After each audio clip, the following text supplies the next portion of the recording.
15세기 금강산은 조선을 대표하는 명산이었다. 원컨대 고려국에 태어나서 금강산을 한번 보고 싶다. 1606년에 조선의 사신으로 왔던 중국의 학자 주지본의 소원도 금강산 유람이었다. 일본의 사신들도 마찬가지. 그들 역시 금강산 유람을 간절히 원했다. 18세기에는 금강산 유람의 열풍이 일었다. 한양 도성에서 출발해서 최소 20일에서 40일 안에 금강산을 돌아보는 여정도 꾸려졌다. 하지만 누구나 아무나 갈 수 있는 유람은 아니었다. 조선의 남자 중에서도 한 달 전후를 거리에서 보낼 수 있는 재력이 뒷받침되는 양반집 사대부들에게만 허락된 유람이었다. 유람은 사대부들에게 호연지기를 기르는 필수 과정으로 여겨지면서 여력이 되는 사대부들은 앞다투어 금강산 유람을 떠나 자신의 호연지기를 글로 남겼다.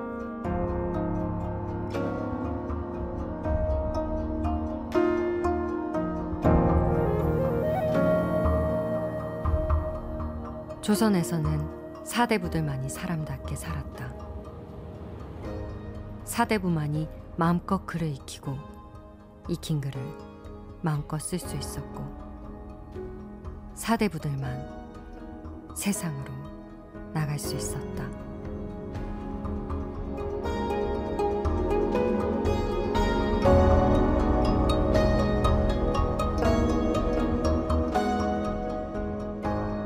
남자처럼 살고 싶다. 한 인간으로 살고자 했던 금원의 생각이었다. 금원은 해보기로 하였다. 빨간 댕기를 풀고 남자 옷을 입고 세상 밖으로 나가 제일 먼저 명승지로 알려진 제천 의림지와 단양팔경을 구경하고 금강산으로 향했다.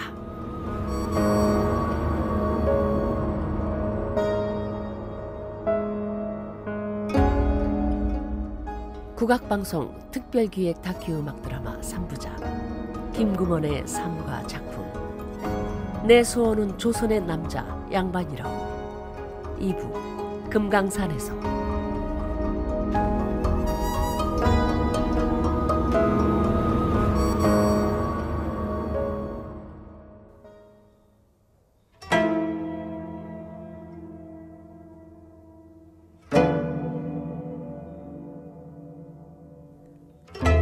어느새 표운사를 앞두고 있었다.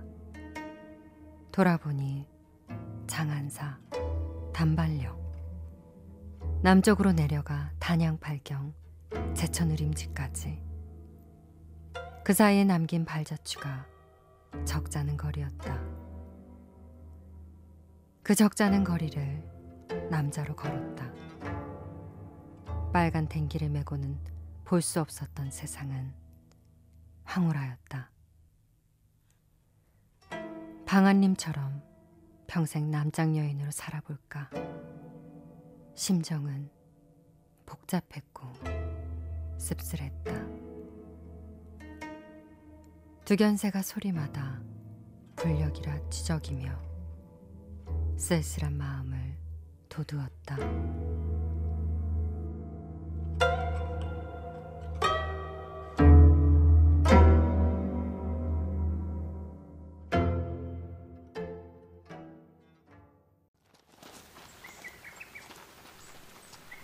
지기랄, 길은 또 왜 이렇게 험한지 모르겠네.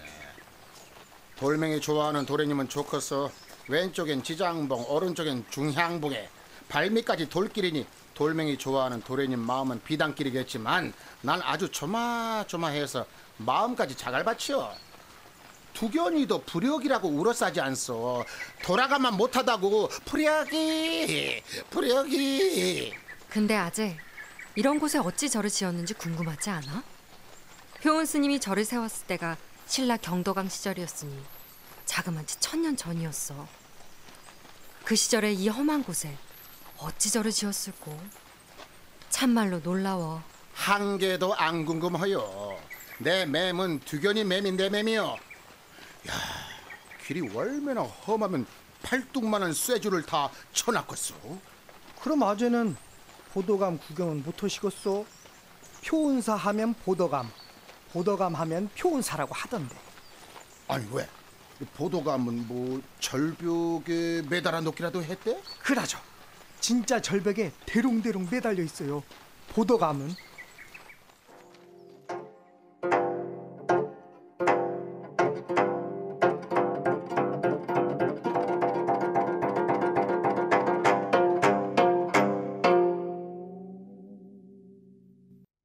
표운사 암자 보도감은 벼랑에 매달리듯 붙어있다. 정면을 마주했을 때 보이는 왼쪽 기둥은 나무 기둥에 19개의 동판을 감아놓은 구리 기둥이다.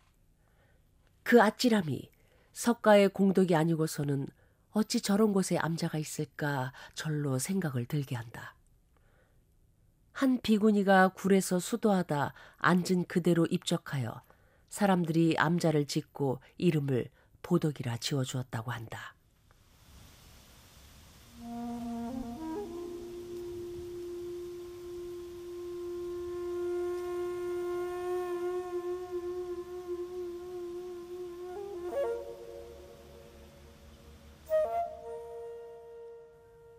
무갈봉 아래 보덕굴이 있고 그 위에 작은 암자 보덕암이 있었다. 한 면은 산 모퉁이 뾰족한 바위를 의지하고 한 면은 봉우리 아래 돌을 높이 쌓고 구리 기둥을 세워서 허공에 지어놓은 암자를 받치고 있었다. 구리 기둥 위에는 쇠줄을 묶어 그 한 끝을 내려뜨리고 사람으로 하여금 그 줄을 잡고 타고 오르게 하였는데 흔들흔들 몹시 위태로워서 담이 오그라들고 다리가 후들후들 떨려 감히 내려다 볼 수조차 없었다. 그곳에서 담을 키워야 사라지는 걸까? 문득 그런 생각이 들었다.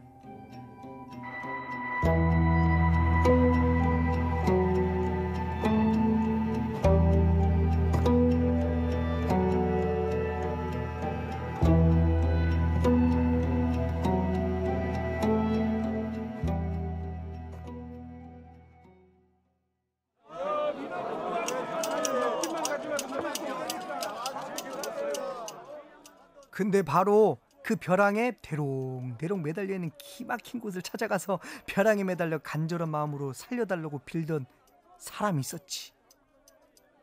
보덕암에는 그 사람이 시주한 옥부처 하나와 불까마귀가 그려진 금향로가 있었고 금향로는 무거워서 들 수도 없을 정도라고 하니 그만큼 아낌없이 시주를 했단 뜻이겠지. 그 정도로 마음이 간절했던 이는 바로 선조 임금의 딸 정명공주. 정명공주 동생이 영창대군, 이복형인 광해군에게 증사를 당한 영창대군이 정명공주의 친동생이지. 참, 이 증살은 뜨거운 증기로 쪄서 죽이는 형벌이야. 영창대군과 피가 안 섞인 나도 이리 끔찍한데 누이는 어땠겠어? 정명공주와 어머니 인목왕후는 인조 반정으로 광해군이 쫓겨날 때까지 살아있어도 산 목숨이 아니었을 거야.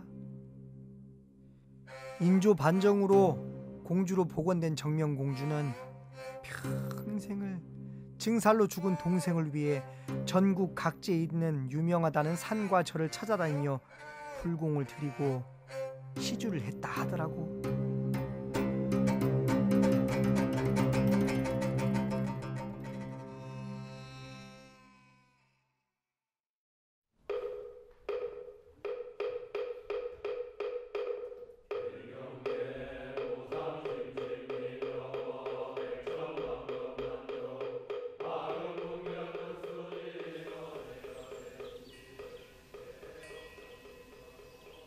아이고야, 영창대군을 방에 가두고 불을 떼서 죽였다고 하더니만 그게 증살이란 거였구만.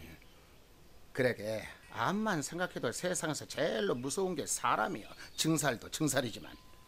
아니, 뭔 암자를 평평한 땅에다 맹글어 놓지 왜 절벽에다 맹글어 놔서 오가는 사람 오금을 저리게 한다냐?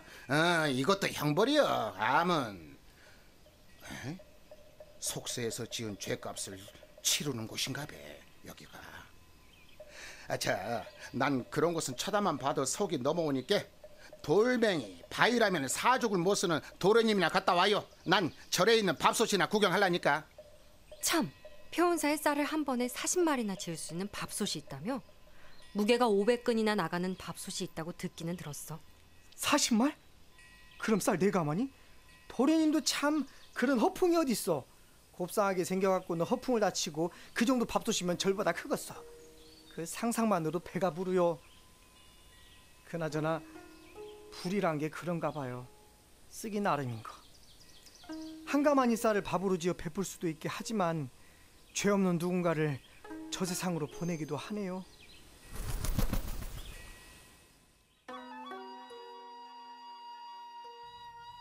정명공주도 여기 서서 저새가 부러웠을지 모르겠다. 지금 내가 걷는 길을 정명공주도 걸었겠구나 싶으니 참으로 애잔했다.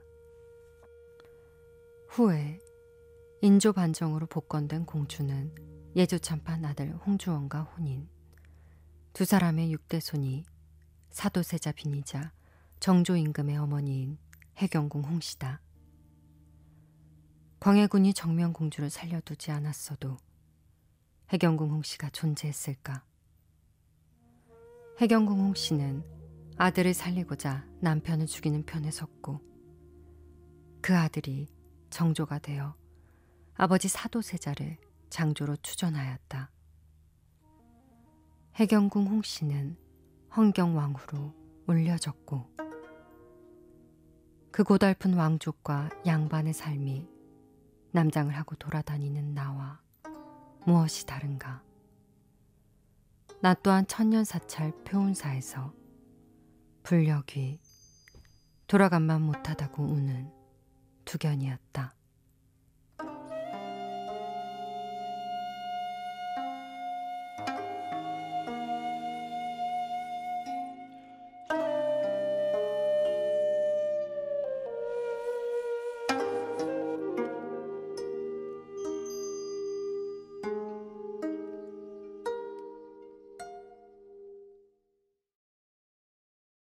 조선시대 4대 부들의 금강산 유람에는 관광 순서가 정해져 있었다. 한양 도성에서 양주를 거쳐 포천과 철원을 지나면 금화, 금화를 지나 창도에 이르렀다. 그럼 닷새가 걸렸다. 창도에서 하룻밤 묵고 다음 날 단발령에 오르면 장안사 입구까지 30리길. 금원이 단발령에 오르기 전에 묵은 만이주막이 바로 창도에 있었다. 장안사를 보고 나오면 만폭동, 만폭동에서 안문제를 넘으면 유점사. 이렇게 금강산 내산의 명승지를 먼저 살펴보고 나서 동해안으로 갔다.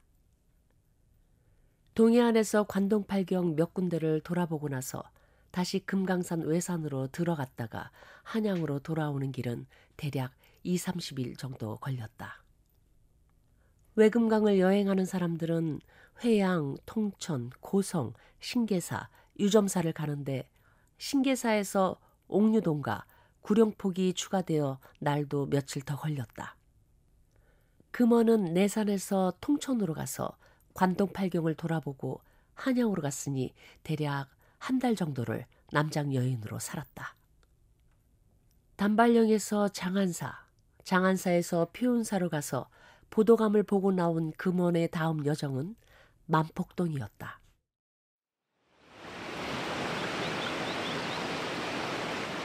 금강산 만폭동 얘긴 하도 많이 들어서 대체 모양새가 어느 정도길래 그리 유명한가 했더니 과연 이 만개의 폭포 만폭동이라고 이름 지을만 하더라고. 보도골 물줄기부터 사방팔방에서 물줄기가 흘러들어오고 고개 들어서 머리를 한 바퀴 휑 돌려보면은 봉우리들을 병풍처럼 두르고 있으니 여기를 봐도 절경, 저기를 봐도 절경. 만폭동만 봐도 금강산 구경은 다 한 거라는 말이 왜 나와 돌아다니는지 내 단박에 알아봤지. 지금도 눈에 선하구만.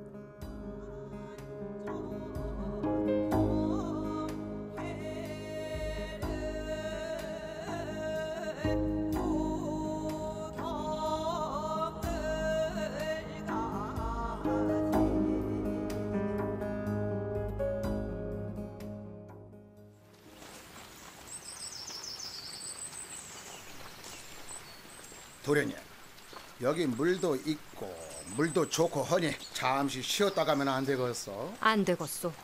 팔담을 지나면 만폭동 옆에 큰 바위가 있을 터이니 쉬는 건 거기 가서 해야지. 대신 부지런히 팔담이나 봐도 아재 평생에 언제 또 팔담을 보러 오겠어? 나도 그렇지만. 팔담이요? 팔담이란 게 있어요? 근데 팔담이 뭐래요?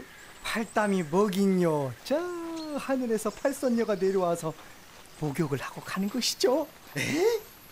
팔선녀? 아이고, 그런겨? 그래서 팔담이요? 거기 어디요? 야, 아무래도 팔선녀가 다 내려오시면 내가 힘드니까 딱 한 분만 내려오시면 좋겠구만. 아재가 하는 말을 들어보니 내가 아재처럼 눈앞에 있는 것도 못 보고 이 먼 데까지 와서 돌아다니는 거 아닌가 싶어.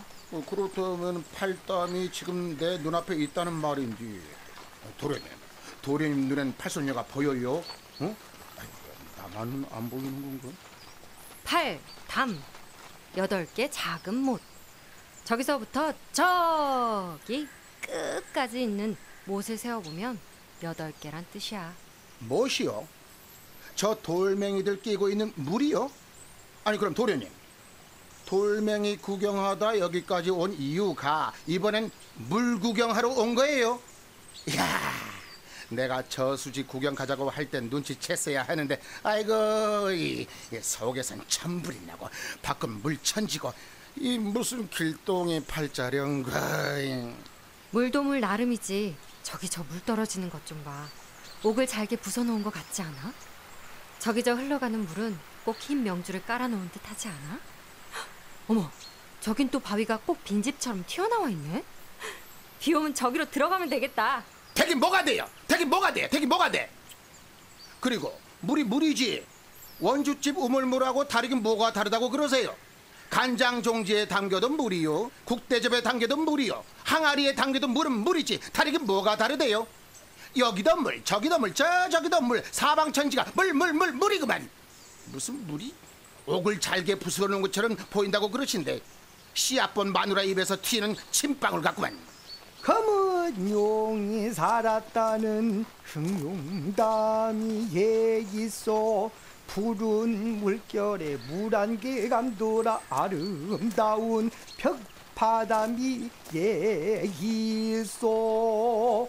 생긴 게 꼭 비파를 닮았구나. 비파담도 얘기소.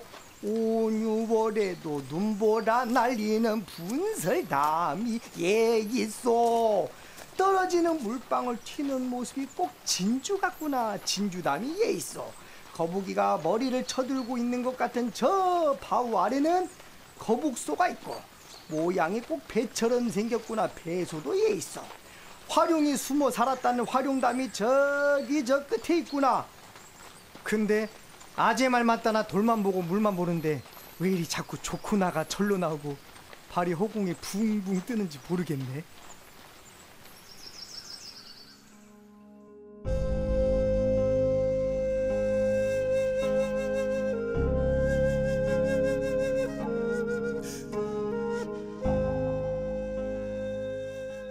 종일 걸었다. 1담 흑룡담부터 8담 화룡담까지. 한 삼리길을 걸었는데도 발걸음은 무겁지 않았다. 가벼웠다. 마냥 좋았다. 어디론가 흘러가는 물도 좋았고 천년의 세월에도 꿈쩍하지 않는 바위도 좋았고 어디에서 불어와 어디로 가는지 모르는 바람도 좋았다. 하지만 난 이제 다시는 이곳에 발을 디디지 못하리라. 바람만 못하고 물만 못한 인생이 내 인생 같았다.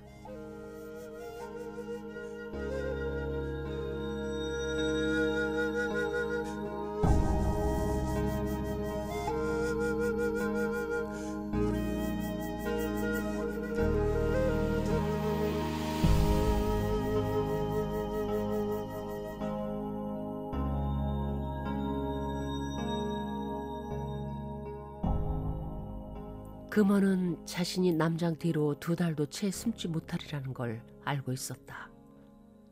아재와 이자성에게 금강산은 언젠가 다시 찾아올 수 있는 곳이었지만 금원에겐 아니었다. 돌아가면 관기로 입적해서 살아야 하는 인생. 어찌 흘러가는 구름이 예사로 보였겠는가. 금원의 속을 아는 듯 화룡담을 끝으로 도착한 만폭동에서 우레 같은 물줄기가 금원의 속을 시원스레 씻어주겠다는 듯 쏟아져 내렸다.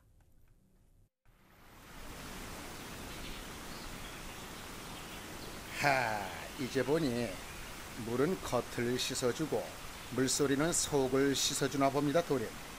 만폭동에 오니 도련님 미운 마음이 싹 다 씻겨 내려가고 아주 모처럼 개운하네. 그나저나 장안사에 들어설 때부터 알았지만 어떻게 금강산에 있는 바위에는 바위마다 죄다 글씨가 새겨져 있는 기요? 그래서 그런 말한 사람이 있었어. 도끼로 모두 찍어 없애고 묵으로 뭉갠 후에 찬물로 살간 씻어 없애버리고 싶다고. 거기까지는 아니지만은 저도 빈정은 상합니다. 이 바위가 뭐 글씨만 아는 사람들 거래요? 지들만 사는 세상도 아니고 말이야. 아이고. 도련님, 시방 한 말은 못 들은 걸로 해주실 거지요? 근데 저기 저 큰 글씨 있잖아요. 이 뭐라고 쓴 거래요? 복례풍악 원하동천. 만폭동은 금강산에서 으뜸 가는 골짜기다. 명종임금 시절에 양사원이란 사람이 쓴 거야. 200년도 훨씬 전에 새긴 거지. 초서를 엄청 잘 쓴 사람이었는데 어때? 아재가 보기에도 글씨가 힘차 보이지? 용과 뱀이 하늘로 날아오르는 것처럼 보이지? 하늘로 올라가는 용도 본 적 없지만 뱀이 날아올랐다는 말도 들어본 적이 없구만요. 그럼 혹시 아재 아버님이 만폭동에 와서 시를 지었단 얘긴요? 그런 야근은 들어본 적 없소? 이놈이 또 뭔 흰소리를 하려고 돌아가신 우리 아버지 얘기까지 꺼내는겨? 그리고 우리 아버지가 뭔 놈의 시를 지었다고 그래야 까막눈이셨는데. 제가 엄청 좋아하는 소설이 있는데 그게 바로 길동아재 아버지가 쓴 소설이에요. 홍길동전이라고. 그 홍길동전을 쓴 양반이 허균이란 양반인데 만폭동에 와서 시를 지은 적이 있어요. 바로 이 자리에서 읊은 시가 있죠. 지가 홍길동을 너무 좋아해서 그분이 지은 이 만폭동 시는 저 흘러가는 물처럼 졸졸졸졸 외우고 다니는데 한번 들어보셔요. 협곡사의 층층이 벼랑으로 숱한 폭포가 쏟아지는구나. 내뿜는 물살 골짜기에 넘실대고 흩날리는 물보라 꿈처럼 자욱하여라. 수레소리 메아리 대낮에도 일어나고 어지러운 바위 사이 번개바람 부니 못들마다 굽이쳐 웅덩이가 되었구나. 지척에서 물이 튀어오르고 웅장한 경관에 내 마음이 떨리는구나.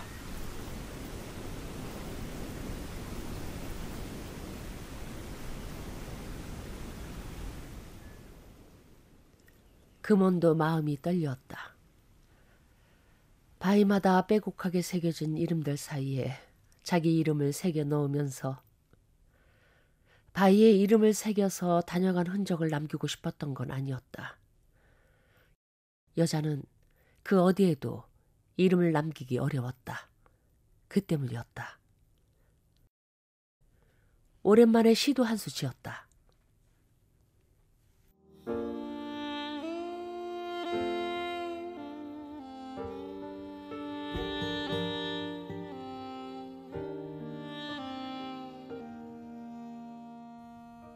향기로운 곳 돌아들 때마다 경치는 더 좋아지나. 지는 꽃과 향기로운 꽃 같은 풀에 마음은 더더욱 갈피를 못 잡고 헤맨다. 봄은 물오른 나무색으로 그림 같고 쏟아지는 물소리 계곡에 넘친다. 보름이 가까운 달 밝은 아래 불경 외는 밤, 고향을 바라보며 속세의 인연을 끊지 못하네. 깊은 산에 해 떨어지니 날아오르는 학, 혹여 간밤에 꿈에서 본 사람이 아니런가.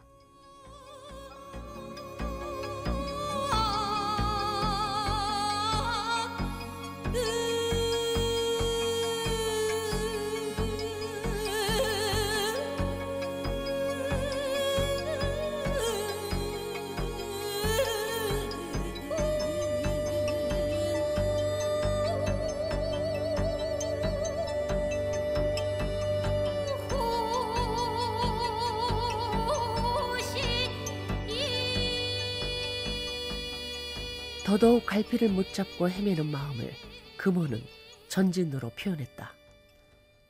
전진은 불가의 말로 갈피를 못 잡고 헤매는 마음 앞에 나타나는 육진. 색채 색, 소리 성, 향기 향, 만미, 다을 촉, 진리 법, 육진과의 경계를 뜻한다. 눈, 귀, 코, 혀, 감각, 생각의 대상이 색, 성, 향, 미, 촉, 법. 6개의 감각기관이 없으면 일어날 번뇌가 없지만 6개의 감각기관이 있어 여기에 그 대상이 곱해서 36가지 번뇌가 생기고 36가지 번뇌에 과거, 현재, 미래에 일어날 번뇌까지 곱하면 108가지 번뇌가 일어나니 불가에서는 108가지 번뇌를 없애기 위해 108배를 한다. 금강산 내산의 온갖 물줄기가 합쳐지는 만폭동에서 금원 역시 온갖 번뇌로 마음의 갈피를 잡지 못하고 속세와 인연을 끊지 못하는 자신과 마주하였다.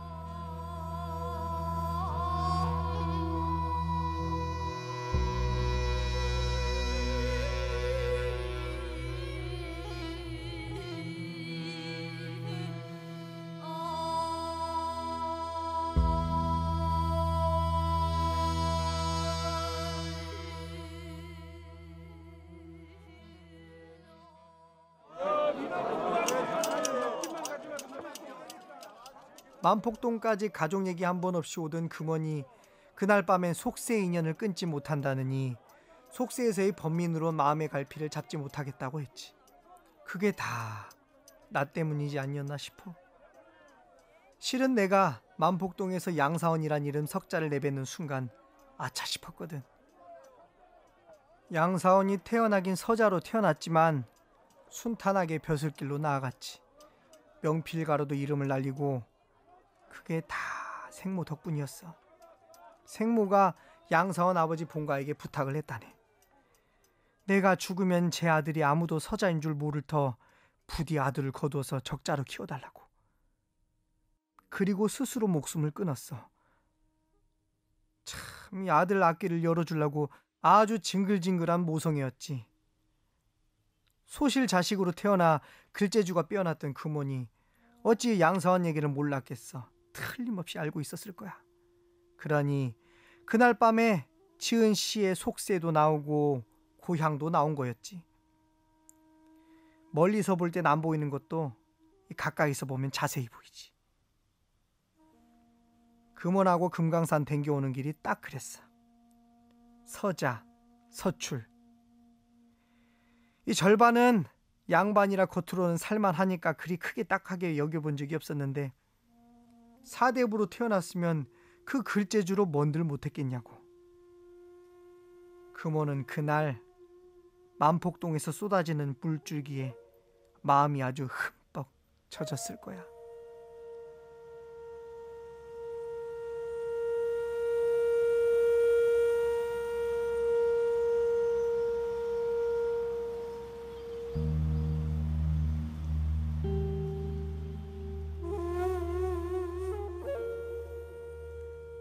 아니, 난 그날 양사원의 마음을 곱씹고 있었다. 태산이 높다 하되 하늘 아래 매이로다. 오르고 또 오르면 못 오를 리 없건만. 사람이 자기 스스로 오르지 않고 산을 높다 하는구나.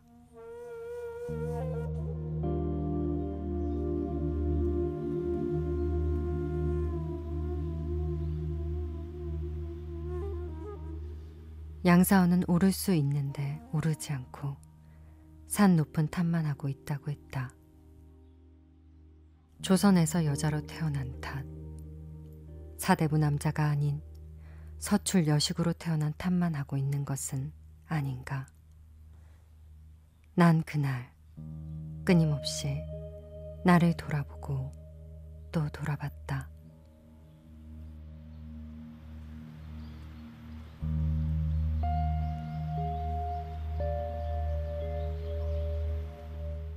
표윤사에서 왼쪽 산길로 올라가면 정양사이고 오른쪽 오솔길을 따라가면 만폭동이었다. 오른쪽 오솔길을 따라 만폭동으로 왔던 금호는 길을 다시 정하고 정양사로 향했다.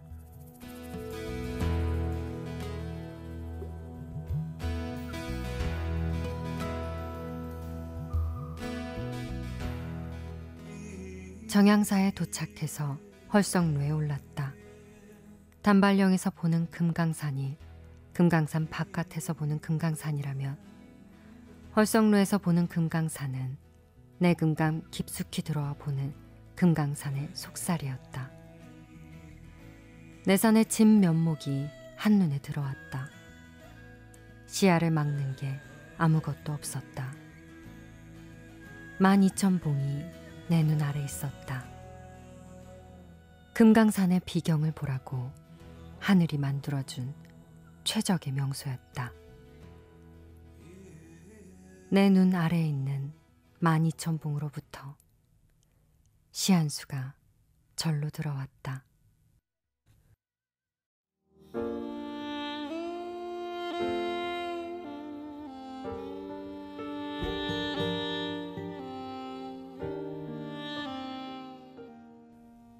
헐성루는 골짜기를 누르며 하늘로 솟아있고 가까스로 들어선 산문에선 그림 같은 숲이 펼쳐지는구나.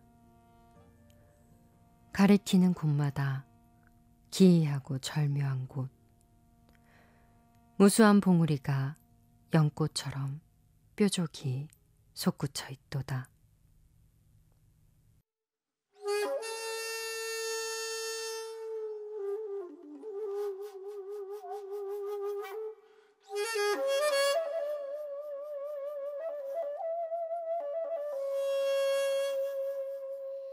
혈성루 앞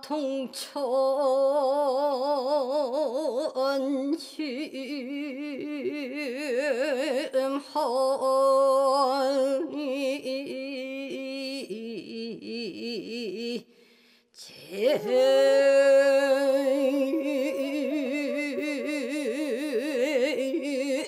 제산무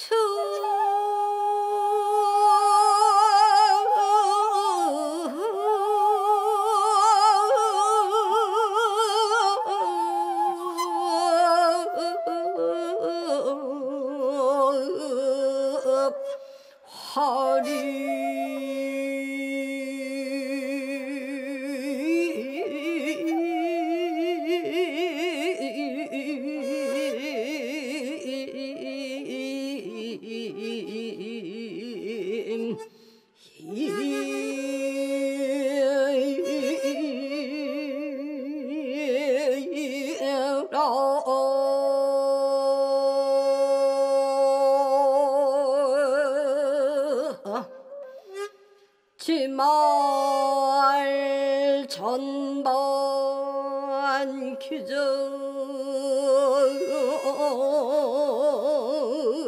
철여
도련님은 어찌 그리 시도 잘 짓는지 그야말로 신선세계에 무수히 많은 연꽃 봉우리가 펼쳐져 있는 것 같소. 저 봉우리는 눈을 쌓아 놓은 듯하고 이 봉우리는 부처가 앉아 있는 듯하고 이 짝 봉우리는 머리를 올려 꾸며 놓은 듯하고 저 짝 봉우리는 칼로 뚫어 놓은 것 같고 어떤 것 연꽃송이 어떤 건 팥초잎 같고 이건 손을 맞잡고 있는 것 같고 저건 절을 하고 있는 듯 하고 하나는 옆으로 하나는 위로 일어선 것도 있고 앉아 있는 것도 있으니 그 모습이 천태만상이요 천태만상이면서도 기묘하고 절묘하니 그야말로 장관이로고 장관이로고 돌멩이들도 때로 몰려있으니 참말로 볼만하네. 마음 같아선 저 봉우리마다 못된 양반님 네들을 한 분씩 모셔다가 꽂아두면은 태어난 보람이 있겠다만 내 그걸 못하니 한이로고. 특히 저 대꼬챙이처럼 뾰족한 봉우리에다가는 지난번에 앞에서 알짱거린다고 따귀 때린 조모의 양반을 꽂아두고 싶구만. 아이고 상상만 해도 짜릿짜릿하네. 앞으로 난 저놈을 그냥 콱 하고 찍어내고 싶은 놈이 있으면은 죄다 헐성루로 보내야 쓰겠다.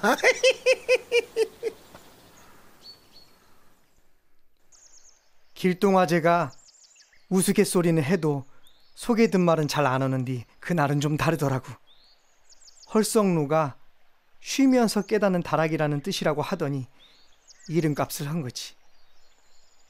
그러니까 아재 맘속에도 종이 울린 것이야. 풍양조씨들이 무서울 게 없는 세상이라 종소리하는 아재도 뭔가 맺힌 게 많았던 게지. 그날 말하는 걸로 봐선 아재에겐 그 12,000봉마다 꽂아두고 싶은 사람들이 12,000명이 있었는지도 몰라. 아재 표정이 그랬어.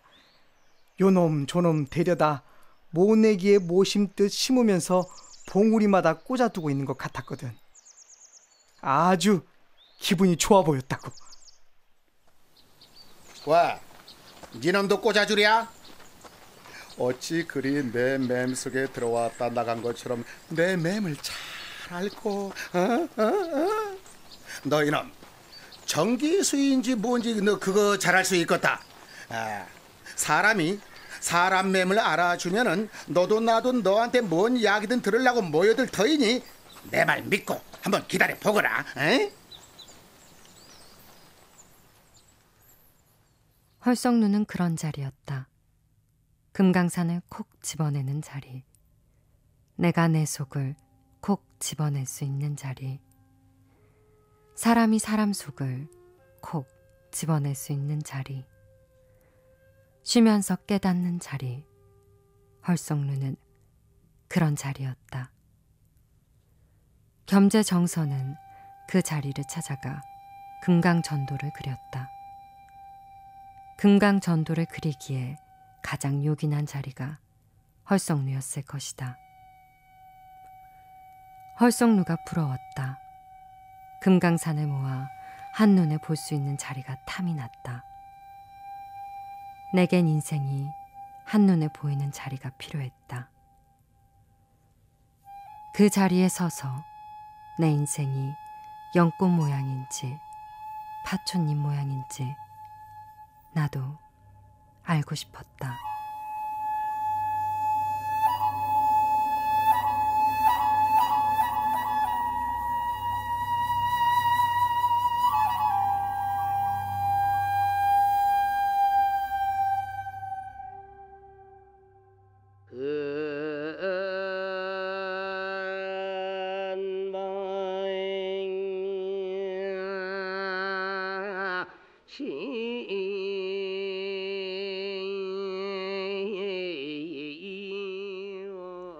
정양사에서는 노승 설악대사가 경문을 외고 있었다.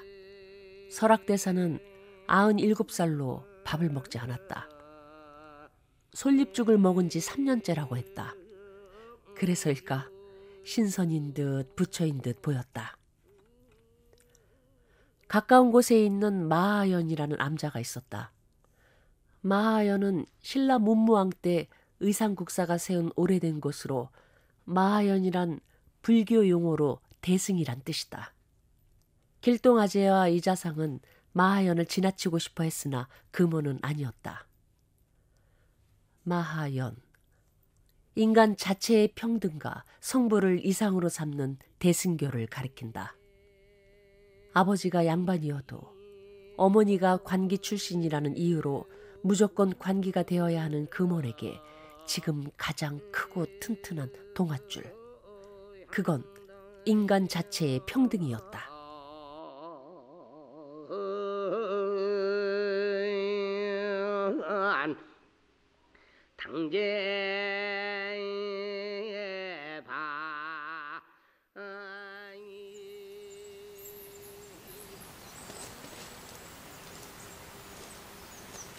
아재! 지금 어디로 가요? 그게 말이다.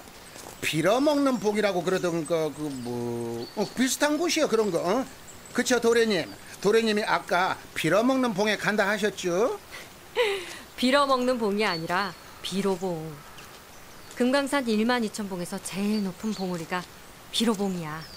근데 왜 이름을 빌어먹는 봉이라고 지었을까? 비로는 비로자나를 줄임말이야. 세상이 지혜의 빛으로 가득하다는 뜻이지. 아재, 세상을 지혜의 빛으로 가득 채우는 이가 누구겠어? 아이고 관심 없이 난 빌어먹는 방법을 가르쳐준다면 모를까. 바로 부처님이 비로봉이야. 금강산 최고봉을 사람들은 부처님으로 생각한 거지. 부처님이 오늘 비로봉에 나타나서 이 땅에서 종모법을 없애노라 하면 얼마나 좋겠어? 다들 그런 마음으로 이 높은 봉우리를 오르는 거라고. 도련님 그런 말을 조심 안 하고 하시면 웃잔데요. 자상이가 모를 것 같아? 자상이는 나를 처음 본 순간부터 알고 있었어. 내가 남장 여인이라는 걸. 지도 그쯤이야 알죠. 하지만 서로 자기 패를 감추는 것하고 내 패, 네 패 다 홀라당 까 뒤집어서 보여주는 것하고 같아요. 헐성루에서 깨달았어. 내가 아무리 남장 속으로 숨어도 난 남자가 될 수 없고 내가 아닌 다른 사람이 될 수 없다는 걸. 전 지금까지 아무것도 못 들은 거예요. 들은 것도 없어. 시방 두 분이 무슨 말을 주고받았는지. 물소리 때문에 난 하나도 못 들은 거예요.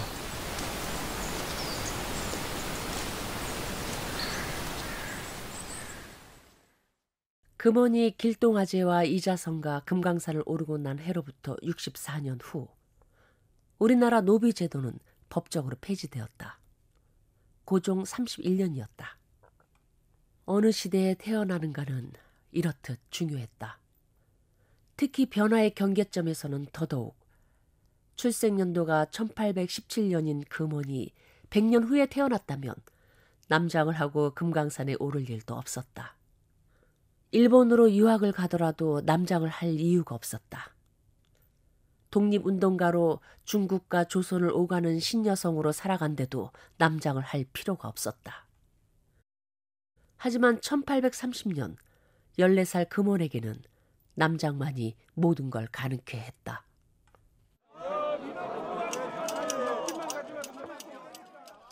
그래도 금원이 금강산에서 참 많이 웃었어. 꽃 보고 웃고 새 보고 웃고 구름 보고 웃고 바람이 불면 눈 감고 웃고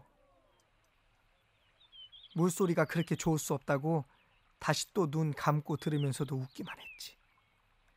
평생 웃을 일을 한꺼번에 죄 웃는다 싶을 만큼 웃다 갔어. 그 백꽃처럼 환하게 웃던 모습이 눈에 선하구만. 지금도 그리 백꽃처럼 웃고 있어야 할 텐데.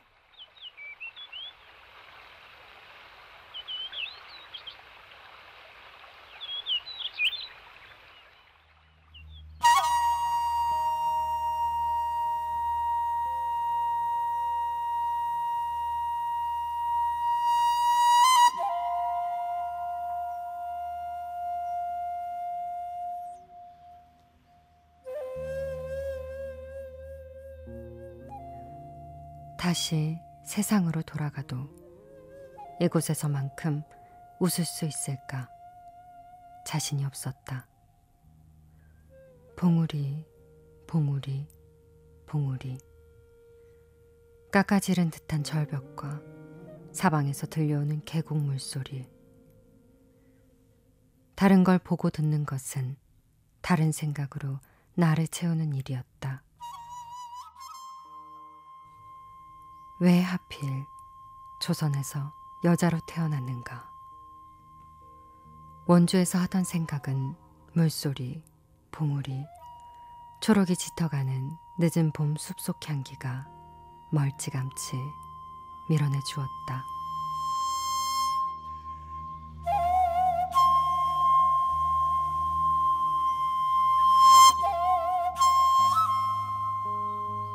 원주에서의 고민과 갈등을 밀어낸 금원의 마음속으로 월출봉과 일출봉, 쌍봉이 솟아올랐다. 내금강에는 금강산 최고봉인 비로봉도 있지만 월출봉과 일출봉도 볼만하다. 월출봉은 저녁에 뜨는 달이 마치 이 봉오리 끝에 걸려있는 것처럼 보인다 해서 월출봉이고, 일출봉은 아침 해가 이 봉우리 너머에서 솟아오른다 해서 일출봉이다.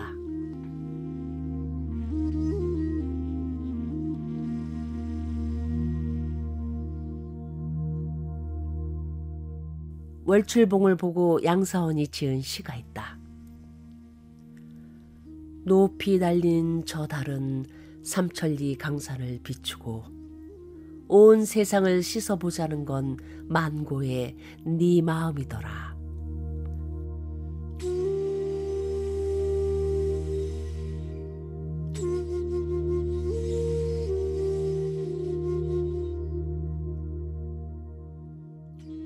일출봉을 보고 인조 때 문신 윤황이 지은 시가 있다. 아물아물한 저 봉우리 옥받침에서 솟아나와 아침마다 둥근 금덩어리를 끌어올리고 있구나.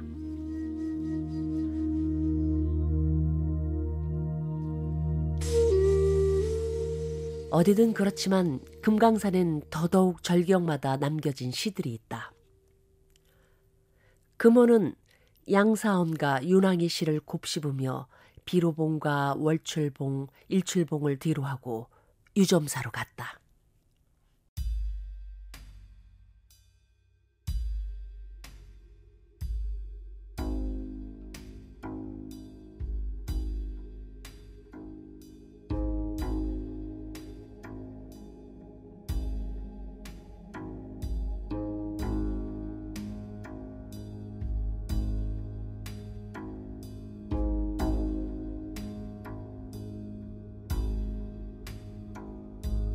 길을 걷고 하늘 지나 다시 걸었네. 길을 걷고 물을 지나 다시 걸었네. 내가 걷는 길이었어. 꿈을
달이 걸리고 해가 걸린다는 월출봉 일출봉을 보고 간 곳이 유점사였지. 유점사는 아주 큰 사찰이었어. 금강산에 큰 사찰이 4개가 있다고 하더라고. 그중 하나였어. 장안사, 표훈사, 신계사, 그리고 유점사. 신라 남해왕 원년에 세워졌다고 하니까 1800년도 훨씬 더 전에 세워진 고찰이었지. 이름이 왜 유점사인가? 유자가 이 버들 유자인가 싶어 물어봤더니 버들 유자가 아니더라고. 혹시 아는 사람? 유점사가 무슨 뜻인지. 유점사라는 이름엔 전설이 하나 붙어 있는데, 아까 남해왕 원년에 세워졌다고 했지? 이 전설에도 남해왕 원년 서기 4년에 세워졌다고 나와. 그때 금강산 동쪽 안창현 포구에 배 한 척이 도착했지. 900년 전에 문수보살이 인도에서 띄워보낸 배였어. 그 배에는 쇠로 만든 종이 하나 있었는데 그 종 안에 53불상이 들어있었다네. 근데 포구에 도착한 53불이 금강산에 털을 잡으려고 집을 지으려 하는데 9마리 용이 나타나서 방해를 했다는 거야. 용은 천둥과 번개를 일으켜 큰 비를 내리게 했고 53불은 느릅나무에 올라가서 연못의 물을 펄펄 끓여서 용을 내쫓았지. 이 내쫓긴 용들이 간 곳이 바로 구룡현이야. 비로봉에서 출발한 물줄기가 팔담을 이루고 내려가다가 절벽 아래로 떨어져서 생긴 아주 큰 못이 구룡현이지. 용을 쫓아낸 53불은 느릅나무 터에다 절을 세웠어.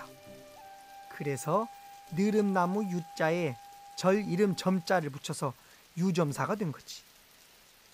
그러니까 유점사는 느릅나무가 있는 절이란 뜻이야. 참, 이 사람들 똑똑해. 이런 거 지어내는 거 보면은.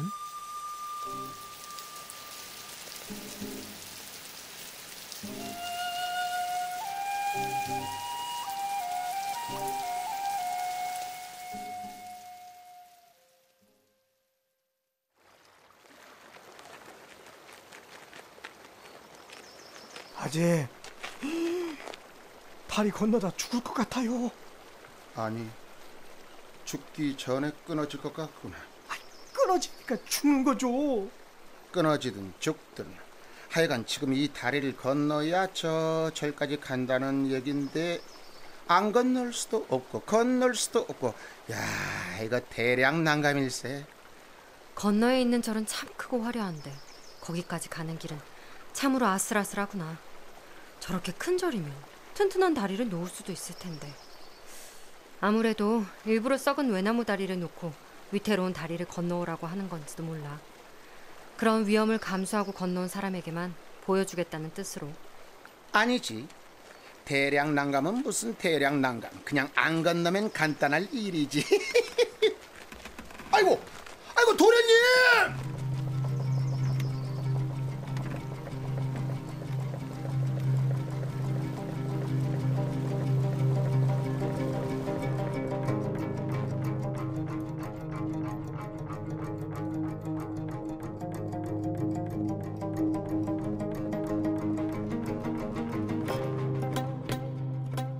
나이도 어린 여인이 참 겁도 없더라고. 다리가 어찌나 아슬아슬한지 나도 발이 안 떨어져서 쳐다만 보고 있는데 금원이 그냥 쌩 바람처럼 건너더라고. 그러니 어쩌겠어. 아무리 남장을 했다 해도 여인이 건넜는데 사내 놈이 더는 뒤로 못 빼고 안 떨어지는 발을 떼다 다리에 박고 건넜지. 건너다 보니 금원 말이 맞을지도 모르겠다 싶은 게 그 절이 정선아리랑에 나오는 바로 그 절이더라고. 강원도 금강산 12,000봉 팔남 구암자 유점사 법당 뒤에 칠성단 돋아놓고 팔자에 없는 아들 딸 낳으라고 100일 정성 석 달 열흘 기도 녹음해 정성을 말고 타관 객리 외로운 사람 콸심하라. 어디서 많이 듣던 절이 눈앞에 있으니까 금강산만큼 신기하더라고. 강원도 금강산 12,000봉 팔남구암자 유점사 법당 뒤에 칠성단 도두 먹어 팔자에 없는 아들 딸 나달라고 석달려를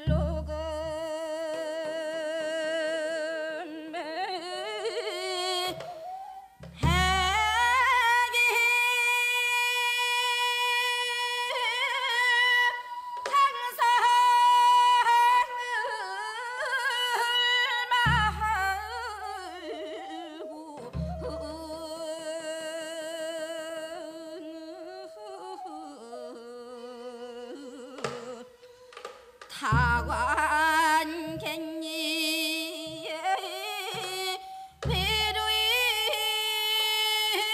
난 사람 네가 갈세를 마라 아리랑 아라리요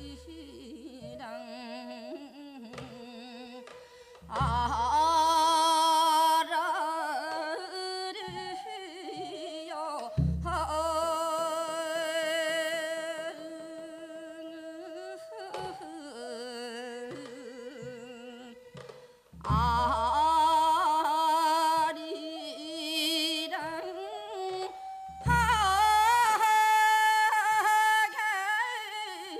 하게로 나를 냉겨만 주소.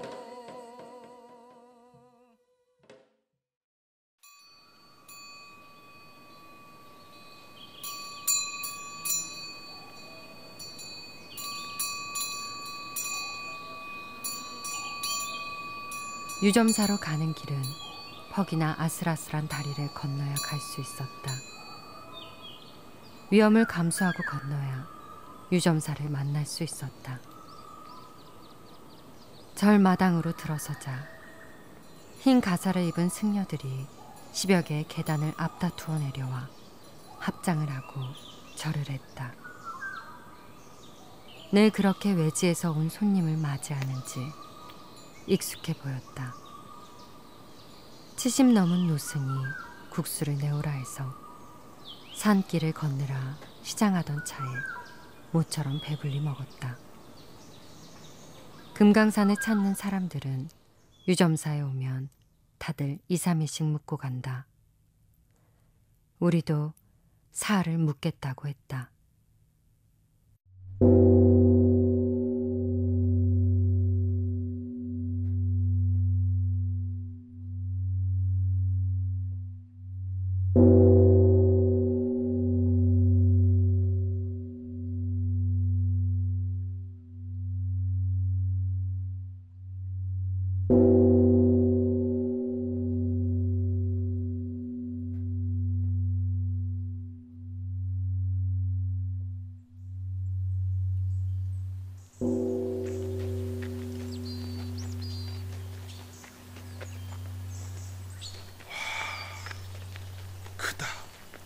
어마어마하네요. 그러게 골짜기를 아주 들었다 놨다 하는구나. 저 소리에 절 마당이 아직 멀쩡한 게 이상할 정도구나. 호랑이도 도망갈 것 같소. 저 종이 무슨 종인데 저리 큰 소리를 낸단 말이냐? 500년도 더 된 종이라고 들었어요. 저런 종은 잘 모셔서 1000년, 2000년 뒤에도 들을 수 있으면 좋겠구나. 아까 스님이 그러시는데 절에 화재가 여러 번 나서 예전만큼 웅장하지 않다고 하시던데. 그래, 무슨 일이 있어도 저 종만큼은 오래오래 전해졌으면 좋겠구나. 근데 아재, 도련님 어디 가셨어? 아까부터 도련님이 안 보여요.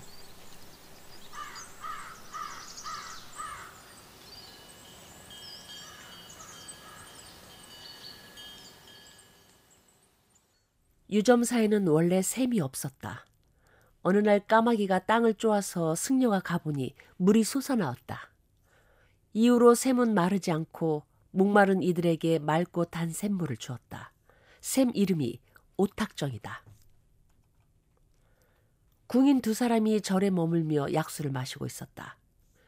금원이 보니 품계가 낮은 평범한 궁인들이었다.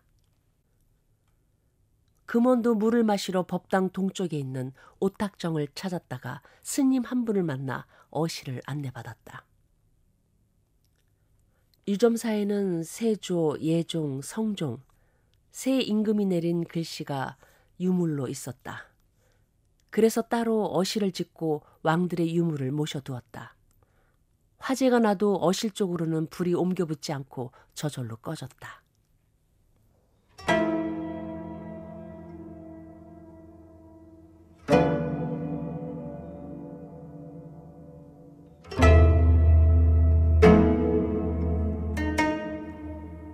유점사에서 정명공주의 흔적을 또 한 번 만났다.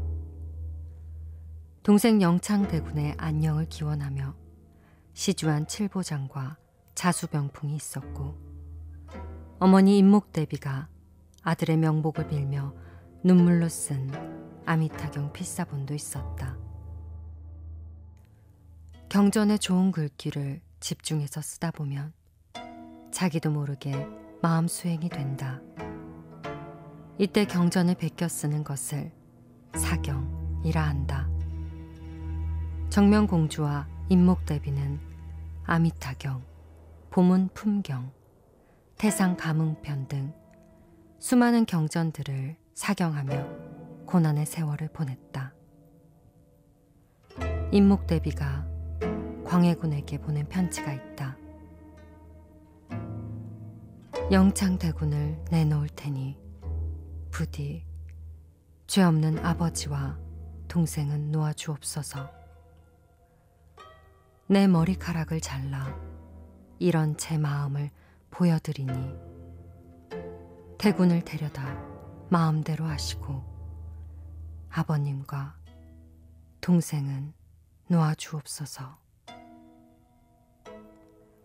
왕비도 공주도 조선에서는 허울만 좋을 뿐이었다. 내 이 근원적 고통이 두 모녀보다 더할 것인가. 돌아가면 나 또한 사경으로 마음 수행을 해보리라.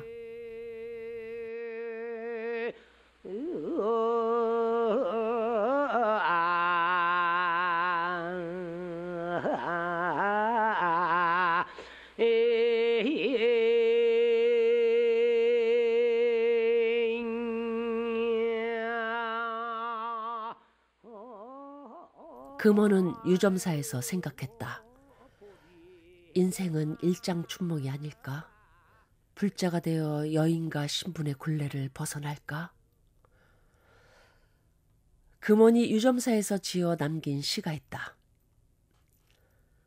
하늘 끝 절벽에는 선승의 암자가 하나 달려있고 산 북쪽에서 나는 맑은 종소리는 남쪽까지 울린다. 일어난 흰 구름이 골짜기를 열어주고 불러온 밝은 달은 고요히 못 속에 잠겼다. 정신 차리고 불교의 참뜻을 깨달으니 인생은 부질없는 꿈이라.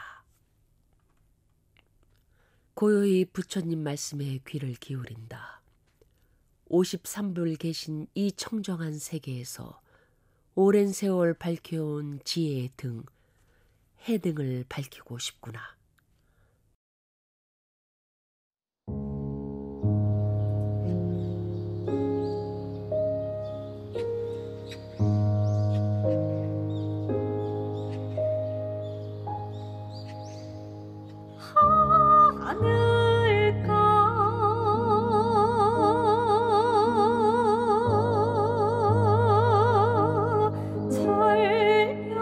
절벽엔 남자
듣던 세상 꿈 깨닫고 고요히 부른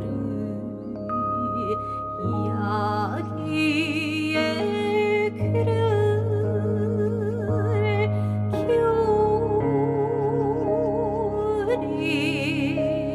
기울이네 53불 계시는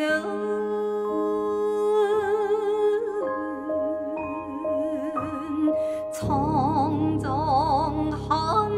세계의 오랜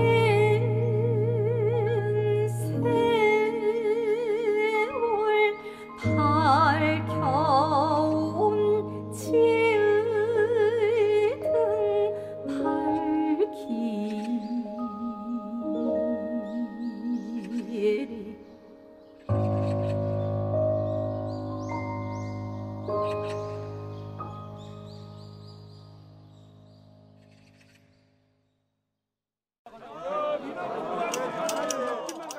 그날 도련님, 아니 금원을 찾으러 다니다 공양간을 갔는데 금원이 뭔가 골똘히 쳐다보고 있더라고.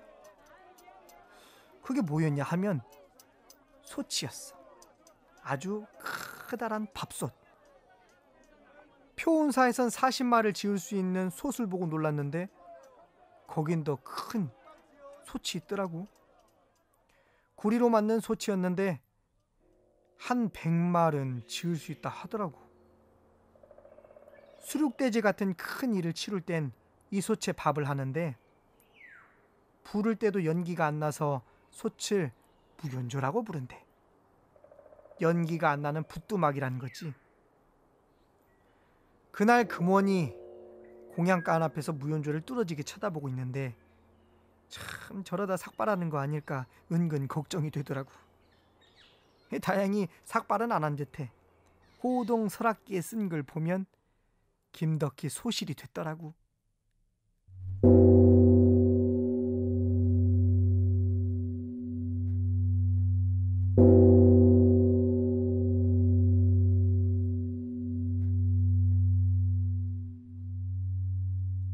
유점사에서 사흘을 묵은 금원은 나흘째 되는 날 새벽 날이 밝기가 무섭게 산문을 나섰다. 꽃향과 실욕의 향이 섞인 봄날 숲속의 향기가 온몸을 싸고 돌았다. 금강산은 산도 명산이지만 외금강으로 나오면 바다를 끼고 있어서 더 장엄하다.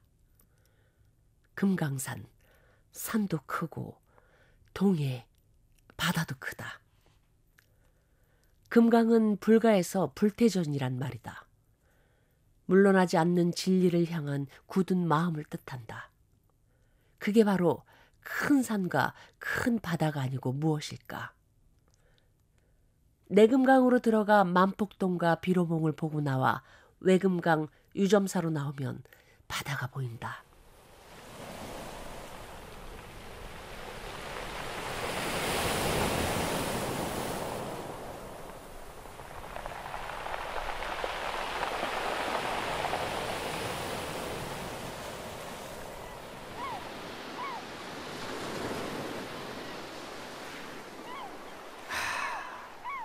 바다네요.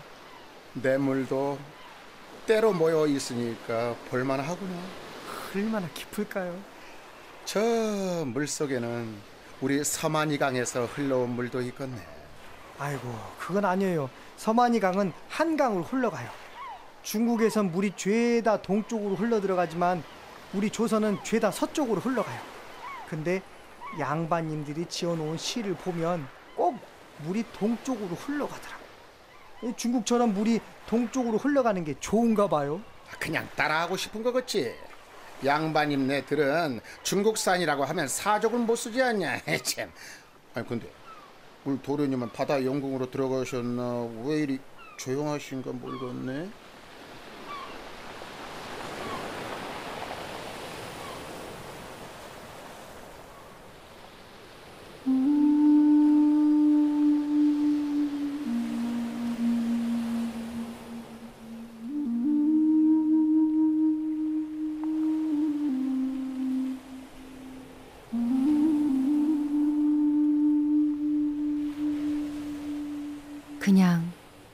입이 떨어지지 않았다. 동서남북에서 모든 세상사와 인간사를 훑고 스치며 지나온 물들이 흘러들어온 바다가 아닌가. 그 무게의 버거움이 느껴져 바다가 안쓰러웠다. 바다도 산도 그냥 모든 걸 다 끌어안아 주는 것 같았다.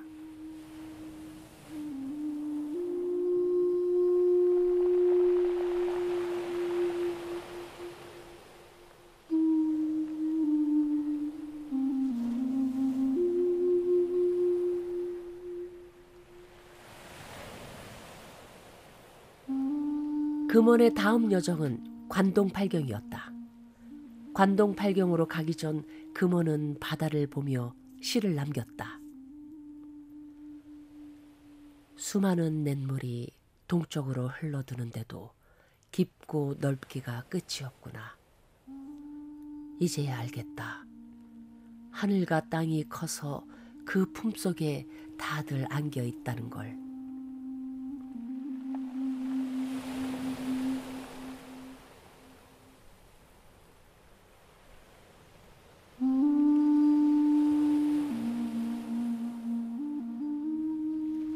모든 물 동쪽으로 흘러드니 깊고 넓어 아득히 끝이 없구나. 이제야 알았노라. 하늘과 땅이 커도 내 가슴 속에 담을 수 있음을.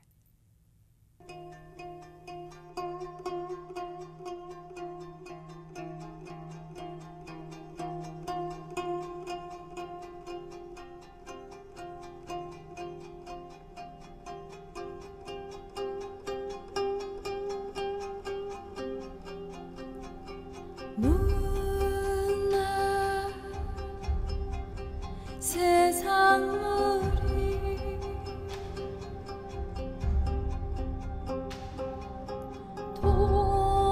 동쪽으로 흘러드는데도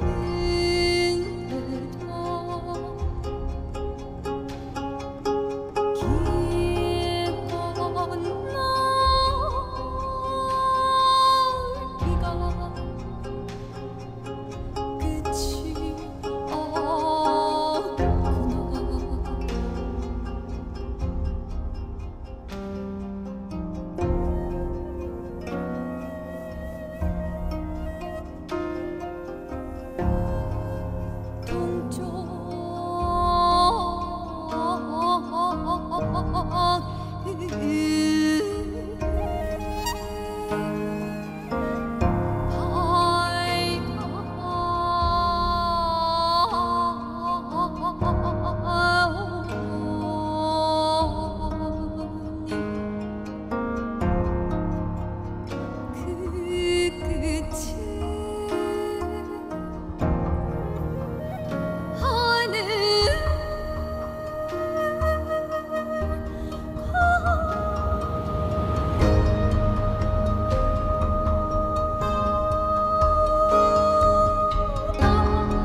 하늘과 땅이 제 아무리 커도 내 가슴에 모두 담을 수 있다. 금강산에서 나온 금원의 깨달음이었다. 바다와 산, 하늘과 땅을 가슴에 품을 줄 알게 된 금원. 남장녀인 금원은 관동팔경을 보러 통촌으로 향했다.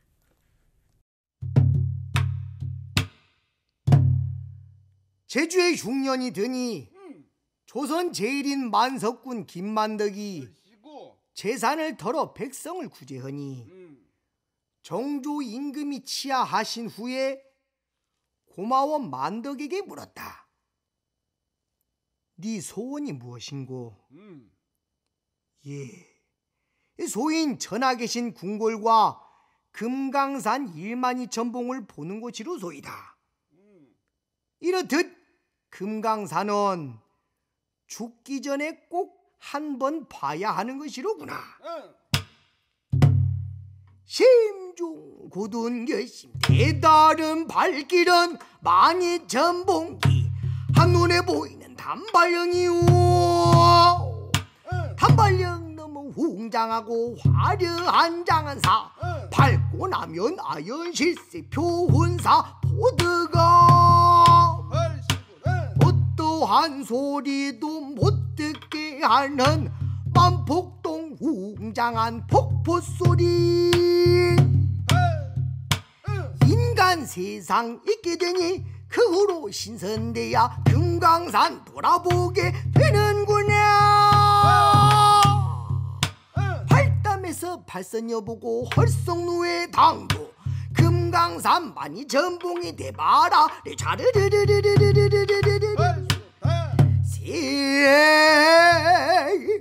세상 보이지 않나. 내 마음이 이제는 신선이로소이다. 헐성루에 오르게 되면 세상의 이치로 가득 차게 되니 비로봉이 눈앞이오. 더듬더듬 마슬아슬 다리를 건너 고진강 내 유점사 일장춘몽 해등을 밝혀 53불 만나거든. 내금강 외공감 두루두루 거쳐 깨달음을 얻어 보인한 것은 금강산 번쩍 들어 저 바다에 던진 해금강일세.